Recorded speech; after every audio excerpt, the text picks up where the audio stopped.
18 ವರ್ಷಗಳ ಬಳಿಕ ಎರಡೂ ಪಂಜಾಬ್ ಕಿಂಗ್ಸ್ ಆಗಿರಬಹುದು, ರಾಯಲ್ ಚಾಲೆಂಜರ್ಸ್ ಬೆಂಗಳೂರು ಆಗಿರಬಹುದು, ಇವರಿಬ್ಬರು ಕೂಡ ಚೊಚ್ಚಲ ಚೊಚ್ಚಲ ಒಂದು ಗೆಲುವಿಗಾಗಿ ಕಾದು ನೋಡ್ತಾ ಇದ್ದಾರೆ.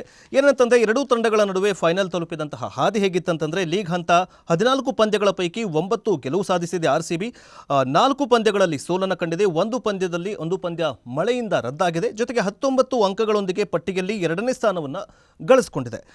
ಇನ್ನು ಮತ್ತೊಂದೇನಂತಂದರೆ ಕ್ವಾಲಿಫೈಯರ್ನ 1ರಲ್ಲಿ ಪಂಜಾಬನ್ನು ಸೋಲಿಸಿ ಫೈನಲ್ಗೆ ತಲುಪಿತ್ತು.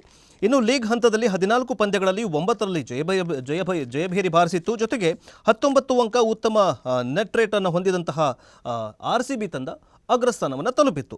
ಇನ್ನು ಕ್ವಾಲಿಫೈಯರ್ 1ರಲ್ಲಿ RCB ವಿರುದ್ಧ ಸೋಲನ್ನು ಕಂಡಿತ್ತು. ಜೊತೆಗೆ ಕ್ವಾಲಿಫೈಯರ್ 2ರಲ್ಲಿ ಮುಂಬೈ ಸೋಲಿನ ಬಳಿಕ ಫೈನಲ್ಗೆ ತಲುಪಿತ್ತು.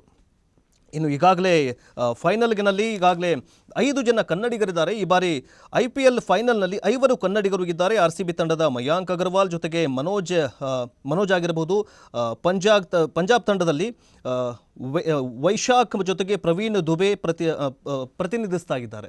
ಒಟ್ಟು ಈ ಎರಡೂ ತಂಡಗಳಲ್ಲಿ 5 ಜನ ಕನ್ನಡಿಗರಿದ್ದು, ಇದು ಕನ್ನಡಿಗರಿಗೆ ಎಲ್ಲೋ ಒಂದು ಕಡೆ ಯಾರು ಗೆದ್ರೂ ಕೂಡ ಅಷ್ಟೇ, ಆದರೆ ಒಂಚೂರು RCB ಗೆಲ್ಲಬೇಕು ಅನ್ನುವುದು ಇಡೀ ಕರ್ನಾಟಕದವರದು, ಜೊತೆಗೆ ಇಡೀ ವಿಶ್ವಾದ್ಯಂತ ಇರುವಂತಹ ಅಭಿಮಾನಿಗಳ ಒಂದೇ ಒಂದು ಕೋರಿಕೆ, ಒಂದೇ ಒಂದು ಆಸೆ, ಈ ಸರ್ತಿ RCB ಕಪ್ ಗೆಲ್ಲಬೇಕು ಅನ್ನೋದು.